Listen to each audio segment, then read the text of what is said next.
الحمد لله حمدا كثيرا طيبا مباركا فيه كما يحب ربنا ويرضى. أشهد أن لا إله إلا الله وحده لا شريك له وأشهد أن محمدا عبده ورسوله صلى الله عليه وعلى آله وأصحابه ومن سار على نهجه إلى يوم القيامة. أما بعد. Ikhwan wa akhwat rahimani wa rahimakumullah, kita lanjutkan pelajaran kita dengan Kitabul Ilmi, yakni dari kitab Syarh Sunnah Al-Baghawi, Al-Imam Al-Baghawi rahimana wa rahimahullah. Kita masih berada pada babu qabdil ilmi, bab dicabutnya ilmu, yakni ketika ilmu ini diangkat oleh Allah subhanahu wa ta'ala dari permukaan bumi. Yang dimaksudkan dengan ilmu adalah ilmu agama, ilmu yang dengannya seorang hamba memahami dan mengerti bagaimana caranya dia mendekatkan diri kepada Allah, bagaimana dia mengenal siapa nabinya, dia mengenal siapa Robnya, dan dia mengenal apa agamanya. Itulah sebenar-benarnya ilmu yang menyelamatkan manusia di dalam kehidupan dunia mereka, lebih-lebih lagi dalam kehidupan akhirat mereka. Nah, merupakan sebuah bencana besar yang akan melanda umat manusia dan membuat alam semesta ini berada dalam keadaan kacau balau, yaitu ketika manusia tidak memiliki ilmu agama, atau ketika agama ini dicabut oleh Allah dari permukaan bumi ini. Kita lanjutkan, ya, ini kata Al-Imam Al-Baghawi rahimana wa rahimahullah. Wa an Ziyad bin Jubair qala Umar, dari Ziyad bin Jubair dia berkata bahwa Umar ibn al-Khattab radhiyallahu taala anhu berkata, hal tadri ma yahdimul Islam, tahukah engkau apa yang membuat Islam ini runtuh, apa yang meruntuhkan Islam? Qultula, aku pun menjawab tidak tahu. Qal, maka Umar bin Khattab berkata, yahdimuhu zallatul alim wa jidalul munafiqi bil kitab wa hukmul a'immatil mudillin. Yang meruntuhkan Islam itu ada tiga. Yang pertama, zallatul alim, ketergelincirannya seorang alim. Ya, karena seorang alim itu adalah panutan, teladan, public figure. Dia diikuti oleh orang-orang yang tidak tahu. Karena orang yang tidak tahu itu mengikut kepada orang yang tahu. Karena Allah Subhanahu wa taala berfirman, "Fas'alu ahlad dzikri in kuntum la ta'lamun." Bertanyalah kalian kepada ahli ilmu jika kalian tidak tahu. Artinya orang yang tidak tahu itu menjadikan panutan kepada orang yang tahu. Sehingga kalau orang yang tahu itu tergelincir, ya maka tentu orang-orang yang mengikutinya pun akan ikut tergelincir. Ya, maka tanggung jawab moral seorang alim itu besar sekali. Bukan hanya sekedar bagaimana dia beribadah kepada Allah, tapi bagaimana dia menjaga dirinya agar perilakunya itu tidak dijadikan contoh bagi orang lain. Yani dalam artian dia menjaga muruahnya, menjaga kepribadiannya, menjaga adabnya, menjaga etikanya, supaya orang-orang yang mengikutinya itu pun selamat sebagaimana dia selamat. Jadi bukan hanya soal dia sholat, dia puasa, dia zakat, dia berjihad, ya bukan. Tapi kepribadiannya juga itu menjadi panutan, menjadi panutan. Maka orang alim dia sangat menjaga muruah. Kadang hal-hal yang bagi orang awam itu boleh, dalam kondisi tertentu bagi orang alim ya mungkin tidak boleh. Ya, kenapa ya? Karena itu kewibawaan. Ya seperti kalau kita bicara tentang batasan aurat bagi laki-laki, ya sebagian ulama yang mensahihkan hadisnya mengatakan bahwa aurat laki-laki itu dari pusat sampai di lutut, ya. Artinya kalau seorang laki-laki berjalan di jalan raya nggak pakai baju nggak masalah, karena auratnya tidak tersingkap, ya. Tapi kalau ada orang alim jalan nggak pakai baju, aib, ya, aib. Padahal asalnya ya boleh saja karena itu bukan aurat, ya. Secara hukum tidak ada masalah, nggak berdosa dia, ya, karena dia tidak melakukan pelanggaran hukum di situ, ya.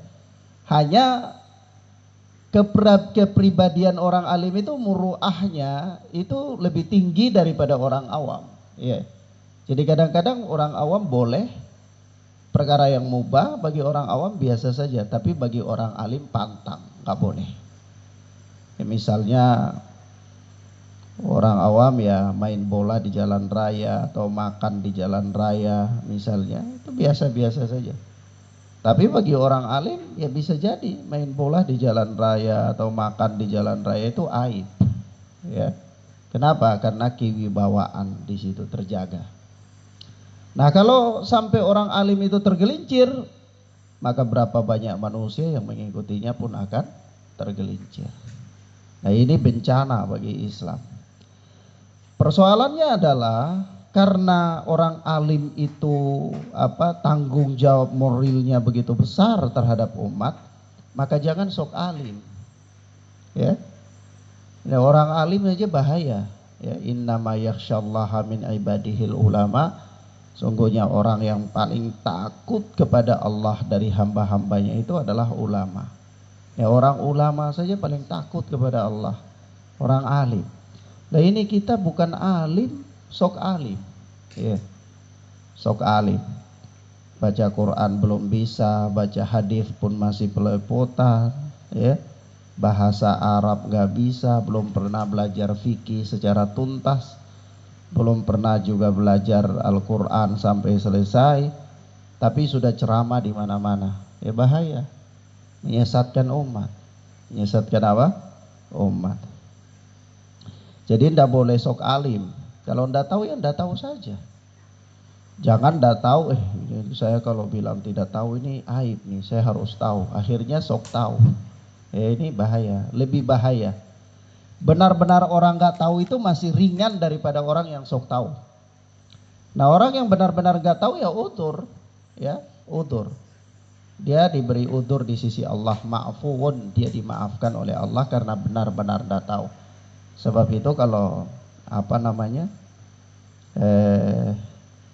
ada orang yang tidak tahu, dia melakukan sebuah kesalahan, ya maka dia tidak terkena hukum karena dia tidak tahu, benar-benar tidak tahu. Tapi kalau orang yang sok tahu, ya dunnu alim wa laysa bi alim, dia kira bahwa dirinya itu tahu padahal hakikatnya dia jahil, dia nggak tahu. Ini yang bahaya.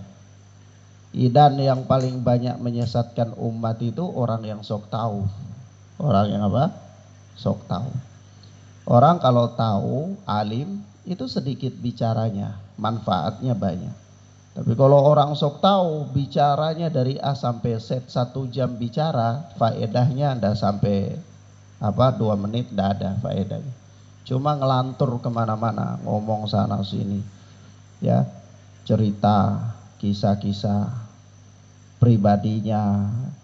Emang cerita kisah pribadinya dia sehebat apa ketimbang Rasulullah, ketimbang Abu Bakar, ketimbang Umar? Mendingan cerita kisah orang-orang yang telah dijamin masuk surga daripada kisah pribadinya yang gak jelas. Iya. Dan keumuman orang itu suka dongeng kayak gitu. Maka perhatikan perkataan Umar bin Khattab ini, yang membinasakan agama Islam itu, yang meruntuhkan Islam itu, yang pertama adalah zallatul alim, tergelincirnya orang alim. Yang kedua, wajidalul munafiki bil kitab, yaitu orang munafik yang berdebat dengan Alkitab, dengan Al-Quran, memperdebatkan Al-Quran. Orang munafik kalau berdebat dengan Al-Quran, membenturkan ayat-ayat Allah, itu seolah-olah dia itu sedang membela Al-Quran, padahal tujuannya adalah membuat kerancuan di dalam Islam. Akhirnya orang yang imannya masih lemah, orang yang pengetahuannya belum dalam, ya dia jadi ragu tentang kebenaran Al-Quran. Dia benturkan satu ayat dengan ayat yang lain. Agama ini bukan untuk diperdebatkan, karena agama ini sudah jelas, ya.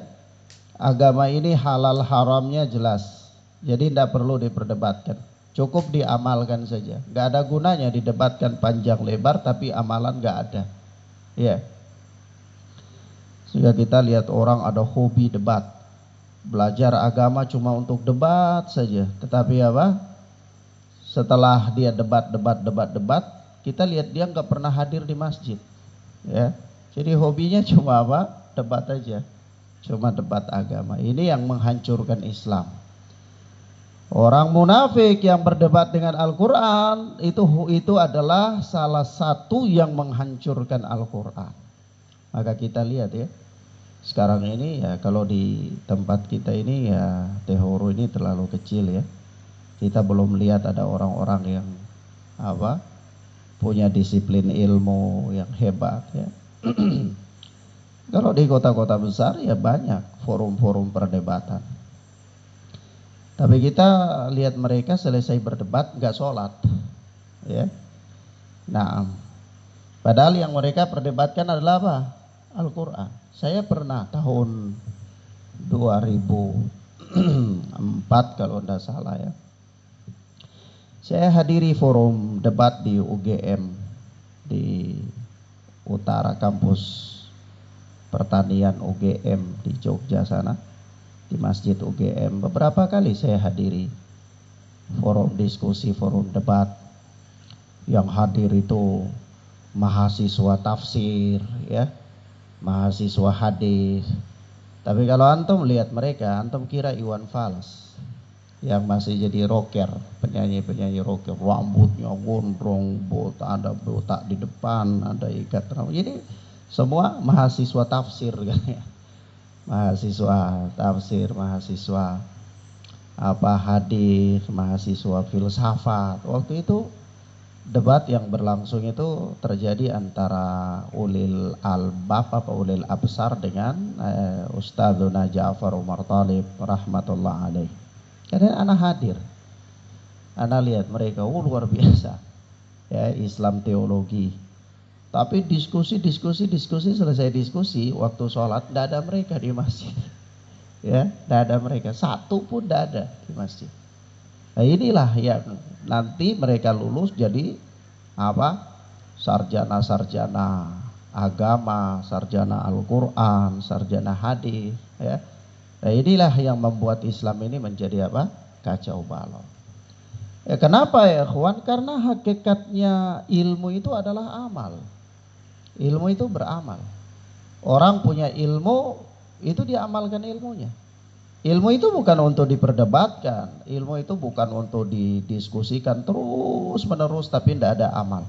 Kenapa para ulama mengatakan kepada kita bahwa samaratul ilmi al amal, buah daripada ilmu itu amal. Jadi kalau orang punya ilmu tapi tidak beramal itu ilmunya belum berbuah, ya, ilmunya belum berbuah. Ini malah petaka.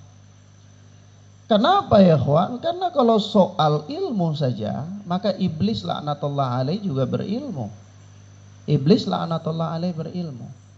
Kenapa dia berilmu? Ya ketika Allah subhanahu wa ta'ala memerintahkan para malaikat dan iblis itu sujud kepada Nabi Allah Adam alaihi salatu wassalam, maka seluruh malaikat itu sujud kecuali iblis. Nah begitu iblis ketika tidak sujud, Allah berfirman kepadanya, ya iblis, ma mana'aka an tasjuda lima khalaqatu biyadayya astakbarta am kunta minal alim. Wahai iblis, apa yang membuat engkau itu tidak mau sujud kepada makhluk yang aku ciptakan dengan kedua tanganku, kata Allah. Astakbarta am kunta minal alim. Apakah karena engkau sombong, merasa hebat, merasa lebih tinggi? Apa kata iblis? Ana khairu minhu khalaqatani min nar wa khalaqatahu min tin. Ya tentu ya Allah, saya lebih baik dari dia. Nah, iblis merasa lebih baik dari Adam. Itu karena berilmu apa enggak? Karena berilmu. Kalau dia nggak punya ilmu nggak mungkin jawab kayak gitu. Ya, karena dia punya kias. Walaupun kiasnya adalah kias ma'al fariq. Ya, di dalam ilmu usul fikih itu namanya kias ma'al fariq. Kias yang tidak sesuai ya. Kias itu analogi, perbandingan. Jadi membandingkan satu masalah dengan masalah lain itu namanya kias. Misalnya orang membandingkan kaos kaki dengan khuf. Ya, atau membandingkan kaos kaki dengan khuf. Khuf itu sepatu tinggi kayak kaos kaki gitu juga dari kulit ya, sama ya. Masih ada sisi kesamaannya. Itu namanya kias ya, yang benar ya. Tapi kalau kias ma'al fariq itu antum bandingkan kaos kaki dengan topi. Sama enggak? Sama. Nah, itu namanya kias ma'al fariq. Kias yang enggak benar. Ya. Analogi yang enggak benar. Nah, iblis walaupun dia melakukan kias yang salah, kias ma'al fariq, tetapi dia berilmu. Artinya kalau nggak memiliki ilmu nggak mungkin melakukan itu. Ya. Nah maka ketika Allah mengatakan ya iblis ma mana'aka an tasjuda lima khalaqatu biyadayya astakbarta am kunta minal alim. Wahai iblis, kenapa engkau nggak mau sujud kepada makhluk yang aku ciptakan dengan kedua tanganku sendiri? Astakbarta am kunta minal alim. Apakah engkau merasa besar atau engkau merasa lebih tinggi? Qal, kata iblis, ana khairu minhu, ya Allah ya tentu saya lebih baik daripada dia, saya lebih baik dari Adam. Apa alasannya? Khalaqatani min nar wa khalaqatahu min tin. Aku lebih baik dari Adam itu karena engkau menciptakan aku dari api sementara menciptakan Adam dari tanah. Jadi logikanya, kiasnya iblis itu api lebih baik dari tanah. Karena api lebih baik dari tanah, maka bahan penciptaan iblis itu dari api, sementara bahan penciptaan Adam itu dari tanah, tentu iblis lebih baik daripada Adam. Begitu cara logikanya iblis. Terlepas dari itu semua, bukan pembahasan, tapi anak ingin katakan di sini bahwa iblis itu berilmu. Iblis itu apa? Berilmu. Jadi kalau hanya ilmu saja belum tentu. Ya, iblis berilmu. Tapi apa? Ya tapi dia tidak mengamalkan ilmunya. Dia tidak mengamalkan ilmunya. Maka inilah bahaya. Nah begitu pula ketika kita lihat Allah subhanahu wa ta'ala memerintahkan kita supaya kita berdoa kepada Allah. Dalam satu hari itu 17 kali kita mengucapkan doa itu dalam 17 rakaat salat ya. Salat 5 waktu ya. Salat duhur 4, asar 4, berapa itu? 8 ya. Maghrib 3, berapa itu? 11 ya. Isya 4, 15 ya. Subuh 2, 17 ya. Nah, dalam 17 rakaat salat ini salat wajib ya. Itu kita diperintahkan oleh Allah untuk berdoa. Berdoa supaya apa? Supaya diberikan petunjuk ke jalan yang lurus dan jangan menjadi orang yang sesat dan jangan pula menjadi orang yang dimurkai. Ya, dalam surat Al-Fatihah kan, ihdinas siratal mustaqim siratal ladzina an'amta 'alaihim ghairil maghdubi 'alaihim waladdallin. Ihdinas siratal mustaqim. Tunjukilah kami kepada jalan yang lurus. Siratal mustaqim, jalan yang lurus. Yaitu apa? Ihdinas siratal mustaqim siratal ladzina an'amta 'alaihim. Yaitu jalan orang-orang yang telah engkau berikan anugerah kepada mereka. Telah engkau berikan nikmat kepada mereka. Siapa mereka? Yaitu para sahabat ridwanullahi alaihim ajma'in dan orang-orang yang mengikuti mereka dengan baik. Ghairil maghdubi alaihim waladdallin, bukan jalan orang-orang yang engkau murkai dan bukan pula jalan orang-orang yang engkau sesatkan. Ahli tafsir mengatakan kepada kita bahwa siapa yang dimaksudkan dengan orang-orang yang dimurkai dan siapa yang dimaksudkan dengan orang-orang yang disesatkan. Kalangan mufassir mengatakan bahwa orang-orang yang dimurkai oleh Allah itu adalah al-Yahud, orang-orang Yahudi. Kenapa mereka dimurkai oleh Allah? Karena mereka itu orang-orang pintar tapi tidak mengamalkan ilmu mereka. Maka mereka dimurkai oleh Allah. Siapa orang-orang yang disesatkan oleh Allah? Orang-orang Nasara. Kenapa? Karena mereka giat beribadah tapi tidak dengan ilmu. Jadi dua-duanya sesat. Punya ilmu tidak beramal dimurkai oleh Allah. Ya, tapi beramal tanpa ilmu sesat. Ya. Kenapa beramal tanpa ilmu sesat? Ya antum kalau mau mau jalan ke Masohi, antum tidak punya ilmu tentang arah jalan, bisa antum jalan ke sana, ke ke utara. Ya, kalau ke selatan kita ini kan selatan ya. Selatan kita ini kan ke Siwalalat ya. Utara kita ini kan ke Masohi ya. Jadi kalau antum nggak tahu jalannya, ya antum jalan ke selatan ya sampai di Siwalalat, dah sampai di Masohi. Antum juga kalau tidak punya ilmu, pengen buat rumah, tidak punya ilmu, ya bisa antum buat dia bentuknya jadi kapal, ya bisa jadi karena anda punya ilmu. Jadi orang beramal tanpa ilmu sesat. Orang punya ilmu tidak beramal dimurkai oleh Allah Subhanahu wa taala. Loh Ustaz, kenapa orang Yahudi itu dikatakan punya ilmu? Ya orang Yahudi punya ilmu. Ilmunya apa? Ya mereka punya kitab. Kitabnya apa? Taurat. Ya. Mereka diajarkan oleh Nabi Musa tentang apa? Ilmu halal haram ya, syariatnya. Sampai Nabi Musa ketika mau putuskan kasus pembunuhan yang terjadi di Bani Israel, ya orang kaya yang gak punya keturunan lalu dibunuh oleh sepupunya supaya mau ngambil hartanya, ya itu kan dia letakkan mayit itu di perbatasan antara dua suku. Akhirnya dia provokasi dua suku itu, ya suku yang sana ngaku di sini yang bunuh, suku yang ini kirain sana yang bunuh. Akhirnya terjadi pertengkaran dahsyat di antara mereka. Tapi mereka sadar, oh di tengah-tengah kita ada Nabi Musa. Tanya aja deh kepada Nabi Musa, barangkali dia bisa menyelesaikan urusan kita. Tanya ke Nabi Musa, ya Nabi Musa suruhnya cari sapi. Ya, suruh cari sapi, katanya mereka sapinya laki-laki apa perempuan, sapinya gemuk apa kurus, sapinya warna apa, ya. Tanya ya. Nabi Musa jelaskan ya sudah. Sampai akhirnya mereka cari sapi. Cari singkatnya dapat sapi milik anak yatim. Mau dibeli tidak boleh. Harganya emas seberat sapi itu. Nah, kalau anto ke sapi itu katakanlah berat secara keseluruhannya ya, bukan berat isinya, berat dagingnya bukan secara keseluruhan. Ya kalau berat secara keseluruhan misalnya 200 kilo, ya berarti emasnya 200 kilo. Wah, iya, kaya raya. Makanya Baqarah, kisah sapi itu diabadikan oleh Allah di dalam Al-Quran dengan surat Al-Baqarah. Itu sapi milik anak yatim itu.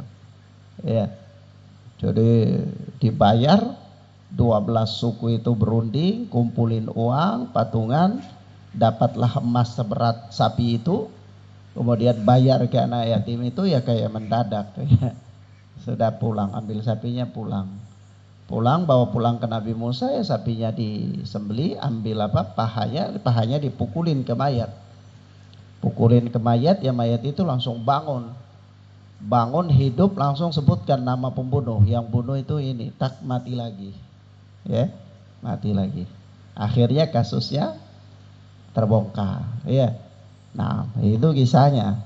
Nah, jadi Bani Israel itu tahu, punya ilmu. Ya, punya ilmu. Nah, begitu pula ketika Bani Israel itu dulu sebelum diutusnya Rasulullah Sallallahu Alaihi Wasallam, itu orang-orang Arab, orang-orang penduduk asli kota Makkah itu namanya Ummiyun, orang-orang Arab itu ndak punya kitab mereka. Mereka ndak punya kitab, ndak tahu baca, ndak tahu tulis. Ya, mereka hidup berdampingan dengan orang-orang Yahudi, Bani Israel. Nah, dengan orang-orang Yahudi ini sering ada konflik antara mereka. Jadi sering berperang. Yahudi sama Arab ini sering perang. Setiap kali perang Yahudi kalah. Tapi Yahudi selalu ancam kepada orang-orang Arab, nanti tunggu akan ada nabi. Nanti kalau nabi ini turun, kita akan bergabung dengan nabi itu, perangi kalian. Ya. Kita akan musnahkan kalian sampai ke akar-akarnya bersama dengan utusan Allah itu. Jadi selalu kayak gitu, selalu diancam kayak gitu. Nah, begitu Nabi diutus, Muhammad sallallahu alaihi wasallam diutus, orang-orang Ummi Arab itu mikir, wah ini orang Yahudi yang janji kita tentang Nabi, jangan-jangan ini, duluanlah kita ikut dia supaya jangan kalah sama Yahudi. Kalau Yahudi yang ikut dia nanti perangi mereka kan. Sudah duluan aja kita ikuti. Jadi mereka ini duluan ngikuti Rasulullah. Yahudi setelah lihat, lawan kita yang ikut Nabi, dia bukan Nabi, akhirnya nggak mau. Ya, akhirnya nggak mau ikut Nabi Muhammad SAW. Karena apa? Karena rivalnya beda. Dia punya Dia punya rival tuh sudah ikuti Nabi duluan. Ya, sudah ikuti Nabi duluan. Akhirnya karena orang-orang Arab itu sudah ikuti Nabi duluan, orang-orang Yahudi lihat kayak gitu jengkel, nggak mau.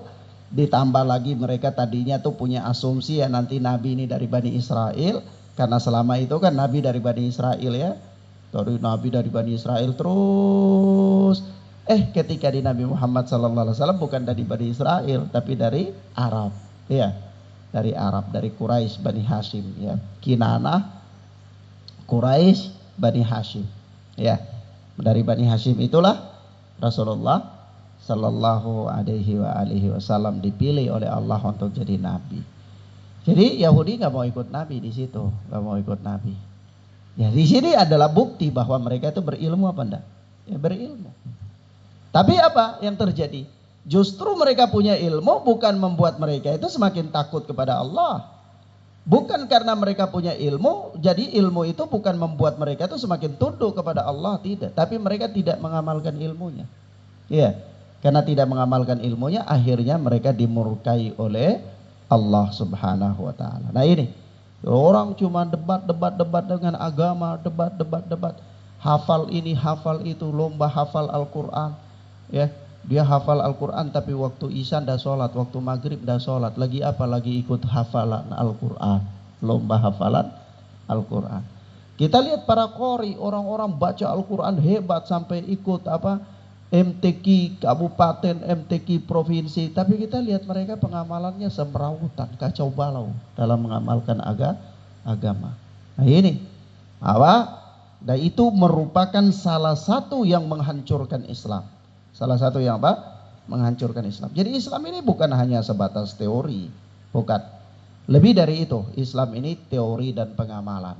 Ya, Anda harus punya teori. Teorinya apa? Teori tentang tata cara wudhu yang benar, teori tentang tata cara sholat yang benar, teori tentang puasa yang benar, teori tentang haji yang benar, lalu amalkan. Lalu apa? Amalkan. Jangan hanya teori-teori doang. Ya, kalau teori doang ibarat tanaman tidak pernah berbuah. Ya. Nah, ini faktor kedua ya, faktor kedua.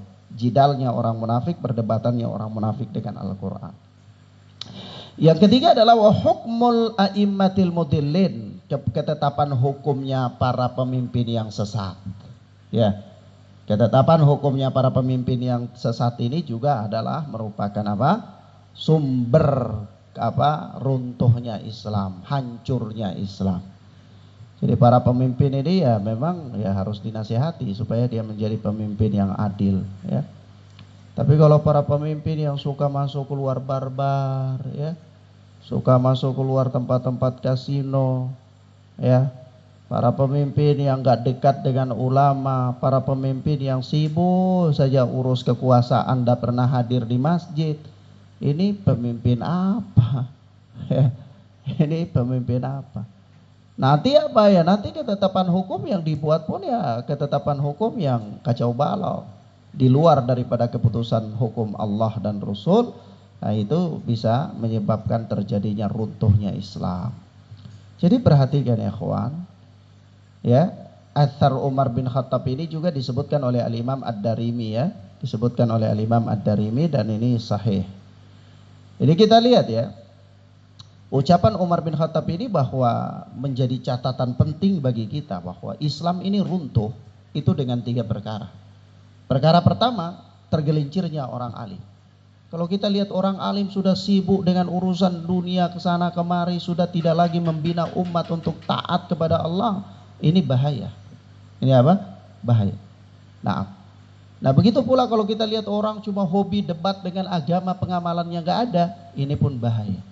Dan yang ketiga, kalau kita lihat para penguasa sudah rakus terhadap jabatan, ketetapan-ketetapan hukumnya itu sudah menyimpang dari Al-Quran dan Sunnah, maka itu alamat kebinasaan Islam, hancurnya Islam. Nah, kemudian selanjutnya berkata kata Al-Imam Al-Baghawi rahimana wa rahimahullah,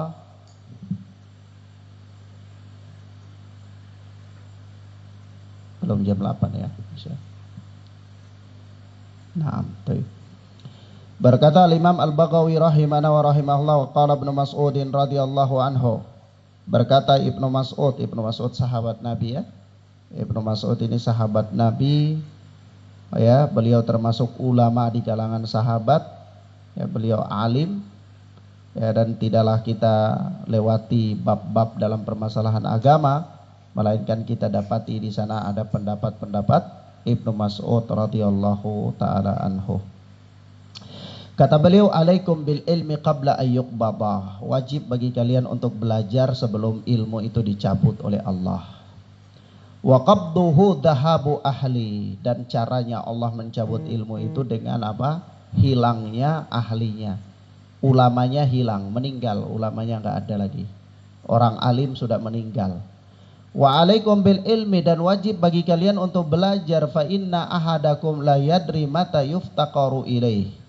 Wajib bagi kalian untuk belajar karena salah seorang di antara kalian tidak tahu kapan dia butuh ilmu itu. Hari ini kita belajar tentang zakat mal ya. Zakat harta. Harta kalau sudah jumlahnya berapa dikeluarkan zakatnya. Emas kalau sudah berapa gram dikeluarkan zakatnya. Bagaimana cara mengeluarkan zakatnya. Ya, adakah harta perdagangan atau tidak ada ya. Kita belajar, ya mungkin kita belum butuh, kita masih orang fakir, orang gak punya harta. Tapi ya bisa jadi besok lusa mungkin Allah takdirkan kita kaya mendadak ya.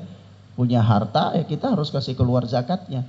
Hari ini kita belajar tentang manasik haji ya, kita belum tahu kapan kita mau haji ya. Kita belajar aja. Barangkali besok Allah tabaraka wa ta'ala menjadikan kita, memilih kita untuk orang yang berangkat haji ya, kita berangkat haji, kita butuh ilmu haji ya. Jadi artinya apa? Artinya belajar saja. Belajar agama itu harus dan wajib, belajar dan belajar. Kenapa? Kita tidak tahu kapan kita butuh ilmu itu. Hari ini kita belajar tentang praktek tata cara mengurus jenazah, bagaimana memandikan jenazah yang benar, bagaimana mengkafani jenazah yang benar, bagaimana menurunkan jenazah di makam, bagaimana sholat jenazah yang benar. Kita belajar bersumber dari Al-Quran dan Sunnah, ya. Bagaimana Al-Quran mengatakan, bagaimana Nabi membimbing kita untuk mengurus jenazah, memandikan jenazah, ya, mengkafani jenazah, memakamkan jenazah di dalam kuburnya. Kita belajar. Kita tidak tahu kapan kita butuh. Barangkali besok, lusa kita butuh dengan ilmu ini. Ya, ada keluarga kita yang meninggal. Kenapa? Karena yang paling berhak untuk mengurus jenazah itu adalah ahli warisnya, keluarganya. Jadi suami kalau meninggal yang paling berhak untuk mengurusnya istrinya. Istri kalau meninggal yang paling berhak untuk mengurusnya adalah suaminya. Tapi kita ini karena orang sudah malas-malas, gak mau belajar, jadi ya udahlah serahkan aja ke kasisinya. Jadi kalau misalnya kasisi, ya, kasisi di sini itu bahasa di sini kasisi itu apa ya? Takmirnya, ya, takmir masjidnya. Kita serahkan kepada takmir, ke petugas-petugasnya. Jadi kalau pas orang lagi meninggal, petugasnya lagi ke Ambon, kita tunggu sampai dia pulang dari Ambon, ya. Atau kalau dia lagi pergi naik cengkeh digeser sana, ya, kita tunggu dia, ya, pulang dari geser, baru urus jenazah. Padahal dia nggak lebih berhak. Yang lebih berhak mengurus jenazah itu adalah ahli warisnya. Tapi karena kita nih malas, nggak mau belajar, ya, jadi semuanya diserahkan aja ke orang. Padahal kita nggak tahu jenazah kita ini dia punya aib apa nggak aib. Nah, ketika orang memandikan dia ketemu aibnya, apa orang itu amanah untuk menutup aibnya apa enggak? Kan gitu masalah. Iya kan? Nah, jadi kita belajar saja. Kita nggak tahu kapan kita butuh ilmu tersebut, kata Ibnu Mas'ud. Wa alaikum bil ilmi, dan wajib bagi kalian untuk belajar. Masya Allah, ya, kalimat ini diulang-ulang sampai 3 kali. Harus belajar, harus belajar. Belajar, jangan belajar cara perekonomian aja, belajar juga belajar agama, ya. Jangan belajar bisnis, belajar matematika, belajar fisika. Di kubur gak ditanya 1 tambah 1 berapa, gak ditanya. Ya, belajar fisika gak ditanya apa berat massa jenis berapa, berat massa benda berapa, gak ditanya di kubur. Belajar agama maksudnya. Karena dengan agama itu dunia dan akhiratmu selamat. Wa iyyakum wa tanattu wa ta'ammuq wa alaikum bil atiq. Ya, hati-hatilah kalian dari sikap berlebih-lebihan, ya, gulu ekstrim di dalam agama, dan wajib bagi kalian untuk berpegang teguh dengan warisan para leluhur. Ya, di warisan para leluhur itu maksudnya warisannya para salaf, para sahabat ridwanullahi alaihim ajmain. Ya, artinya dengan agama yang klasik. Wajib bagi kalian untuk berpegang teguh dengan agama yang klasik yang diwarisi oleh Rasulullah dan para sahabat ridwanullahi alaihim ajmain. Pesan Ibnu Mas'ud di sini adalah berilmu. Sebelum belajar itu sebelum ilmu agama ini dicabut oleh Allah. Kemudian kata Al-Imam Al-Baghawi rahimana wa rahimahullah, qala Uqbah bin Amir, berkata Uqbah bin Amir, ta'allamu qabla ad-dhannin, yakni alladzina yatakallamuna bid-dhann. Ya, Masya Allah, ya, perkataan Uqbah bin Amir ini luar biasa sekali. Ya, kata beliau begini, ya, belajarlah kalian sebelum datangnya ad-dhannin, yaitu orang-orang yang menggunakan prasangka. Yakni alladzina yatakallamuna bid-dhanni, yaitu orang-orang yang bicara itu modalnya cuma dhon, cuma prasangka. Jadi memang, ya kawan, segala sesuatu itu kalau dibangun di atas prasangka kacau, rusak. Apalagi agama. Agama kalau dibangun di atas prasangka rusak. Kenapa? Karena dasar-dasar agama itu jelas. Apa dasar agama? Al-Quran. Apa dasar agama? Sunnah Nabi. Apa dasar agama? Ijma' para ulama. Apa dasar agama? Qiyas yang sahih. Ya, jadi dasar agama itu cuma 4 saja. Pijakan agama itu cuma 4: Al-Quran, Sunnah Nabi, Ijma' ulama, Qiyas. Di luar daripada itu bukan dasar dalam beragama.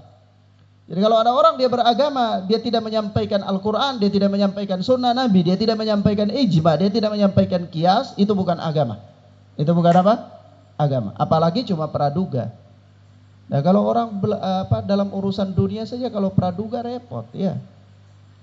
Sampai-sampai Ada kisah menarik, saya sudah sering ceritakan ya. Kisah menarik, ada dua orang yang membangun argumen mereka di atas praduga. Ya, di atas praduga prasangka ya. Jadi mereka duduk jauh, lihat di sana padang Sahara, padang pasir luas, ada benda bergerak. Jadi dua-dua ini memastikan itu hewan apa. Ya, berdebat tapi tidak punya dasar yang jelas, cuma praduga, prasangka. Yang satu prasangkanya burung, yang satu prasangkanya kambing. Sudah. Itu burung, yang satu bilang kambing. Yang kambing, yang burung kita katakan ya tidak mungkin lah. Itu burung. Yang kambing mengatakan, tahu dari mana antum? Itu kambing. Sudah. Akhirnya apa? Berdebat karena dua-dua cuma dugaan ya. Kalau berdebat berdasarkan dugaan sampai hari kiamat gak selesai. Nah, ya sudah, mari kita pastikan untuk itu kambing apa burung. Tapi karena orang yang punya asumsi ini kambing, dia sudah meyakini itu kambing dan dia gak mau kalah, harus menang. Apa yang dia asumsikan itu harus menang, dia gak mau kalah, maka dia ngotot, pokoknya itu kambing. Dekat, begitu dekat hewan tersebut terbang. Ya, benda yang bergerak tadi itu terbang. Maka orang yang katakan burung itu dia katakan, itu kan saya sudah bilang burung. Kata orang yang bilang kambing, dia katakan, walaupun bisa terbang itu kambing. Ya, artinya apa? Walaupun bisa terbang itu kambing. Ini orang ngotot, sudah salah tapi ngotot. Kenapa? Karena dia sudah membangun asumsinya di atas prasangka, dan dia nggak mau menerima sesuatu di luar daripada prasangkanya. Keumuman manusia tuh kayak gini. Orang awam, orang bodoh, orang jahil, itu umumnya, itu dia kayak gini. Artinya sebelum dia menghukumi sesuatu, dia sudah punya praduga dulu, sudah punya prasangka. Begitu dia punya prasangka, lalu dia pastikan seolah-olah prasangkanya itu benar. Nanti begitu ada bukti yang menyelisihi prasangkanya, dia gak mau terima, pokoknya itu gak pakai. Apa yang dia katakan, itu sudah, karena dia sudah duluan meyakini prasangkanya itu adalah kebenaran. Sama orang ini, dia sudah terlanjur menghukumi bahwa yang dia sangka itu kebenaran, yang dia duga itu kebenaran. Akhirnya begitu mendekat, ternyata terbang. Tapi dia sudah terlanjur meyakini itu kebenaran. Makanya ya sudahlah, untuk membenarkan ya pokoknya nggak mau tahu. Walaupun bisa terbang itu kambing. Ya, kalau sudah kayak gitu repot. Ya, antum mau berargumen kayak gimana dengan orang yang kayak sudah kayak gitu? Nah, orang kalau sudah kayak gitu nggak bisa dikasih pengertian. Karena apa yang dia katakan ya pokoknya itu benar yang dia katakan. Hatta salah, dia akan mengatakan itu benar. Nah, sebab itu supaya jangan kayak gitu, maka belajar. Belajar. Punya ilmu. Kalau punya ilmu, kita tidak membangun sesuatu di atas dugaan. Terserah orang mau menduga dengan berbagai macam dugaan yang model bagaimana, itu bukan dalil. Yang dalil itu adalah ilmu, bukti yang nyata, dasar hukum. Al-Quran, sunnah Nabi, ijma ulama, dan kias yang sahih. Maka dari itu kata Uqbah bin Amir di sini, ta'allamu qabla ad-dhannin, belajarlah sebelum datangnya ad-dhannin, yakni alladzina yatakallamuna bid-dhann, orang-orang yang bicara modalnya itu hanya dhon saja, hanya prasangka, katanya, sampai hari kiamat kalau antum tanya dia apa dasar hukumnya, katanya. Ya, itu susah kalau orang beragama dengan katanya. Apa saja, bukan hanya agama, apa saja dalam urusan dunia, kalau katanya susah, nggak bisa kita luruskan. Ya, nah, demikian akhwana fiddin, azza Allah wa yakum. Ini beberapa hal yang bisa kita sampaikan pada kesempatan yang mubarakah ini daripada kitab Syarh Sunnah Al-Baghawi, dari Kitabul Ilmi, tepatnya pada bab qabdil ilmi, bab ketika ilmu itu dicabut oleh Allah Subhanahu wa taala dari bumi ini. Wa sallallahu ala nabiyina Muhammad wa ala alihi washabbihi wasallam. Subhanakallahumma bihamdika asyhadu an la ilaha illa anta astaghfiruka wa atubu ilaik. Wassalamualaikum warahmatullahi wabarakatuh.